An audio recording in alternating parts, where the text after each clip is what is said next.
हा हा पुत्रक न अधीतं गतासु एतासु रात्रिषु तेन त्वं विदुषां मध्ये पंके गौरव सीदसि।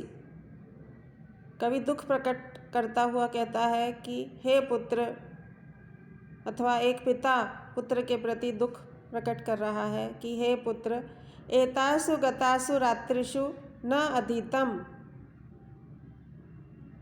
इन गत रात्रियों में, व्यतीत हुई रात्रियों में तुमने अध्ययन नहीं किया है। अतः त्वम विदुषाम मध्ये, तुम विद्वानों के मध्य में उसी प्रकार सीदसी, नष्ट हो रहे हो अथवा पीड़ित हो रहे हो, जिस प्रकार पंके गऊ, कीचड़ में गाय पीड़ित होती है, नष्ट होती है, वह उस कीचड़ से निकल नहीं पाती है, उसी प्रकार तुम विद्वानों के मध्य, विद्वानों की सभा में शोभित नहीं हो रहे हो। इस पद्य का भाव यह है कि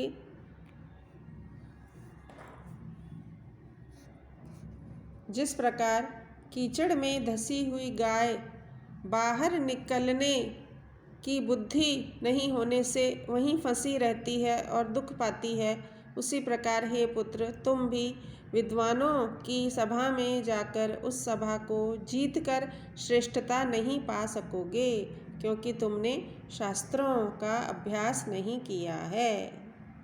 अतः विद्या पढ़नी चाहिए अथवा विद्या का निरंतर अभ्यास करना चाहिए, तभी व्यक्ति शोभित होता है। इसके अनंतर श्लोक संख्या 25 में कहते हैं, आहार निद्रा भय मैथुनं च सामान्यमेतत् पशुभिर्नराणां धर्मो हि तेषाम् अधिको विशेषो धर्मेण हीनाः पशुभिः समानाः। आहार, निद्रा, भय और मैथुन, एतत्, ये चारों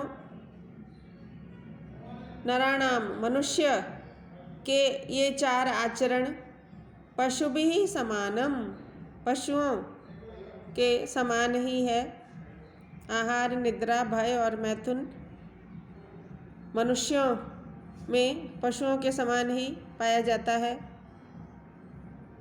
तेषाम धर्मः अधिकः विशेषः, केवल धर्माचरण ही वह गुण है जो उनमें अर्थात मनुष्यों में अधिक विशेष होता है। यह गुण पशुओं में नहीं होता है।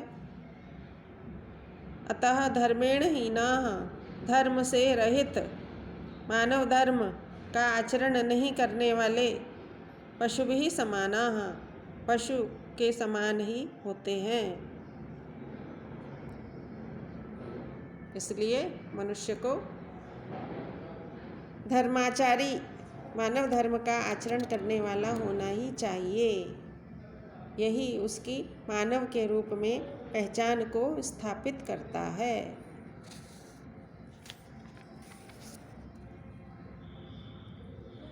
धर्मार्थ काम मोक्षाणाम यस्य एको अपि न विद्यते अजागल स्तनस्य एव तस्य जन्म निरर्थकम।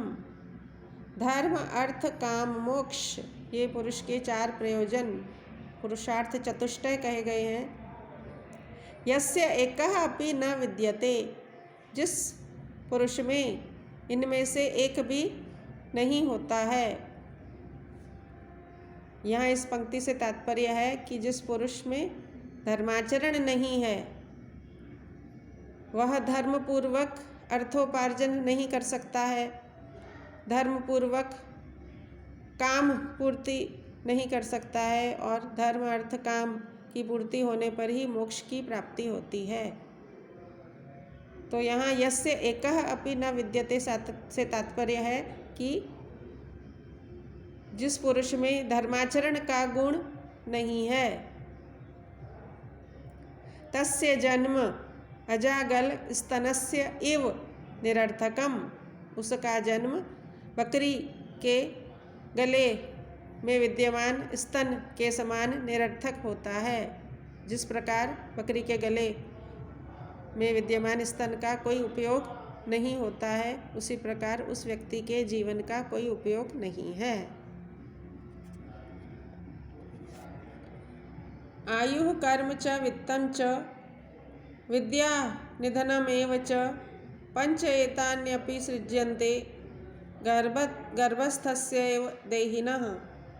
आयु, कर्म, धन प्राप्ति, विद्या और मृत्यु, एतानि पंच, ये पांच गर्भस्थस्य देहिनः सृज्यन्ते, गर्भ में स्थित प्राणी के सृजन हो जाता है। इन पांच का प्राणी के गर्भ अवस्था में ही सृजन हो जाता है, निश्चय हो जाता है।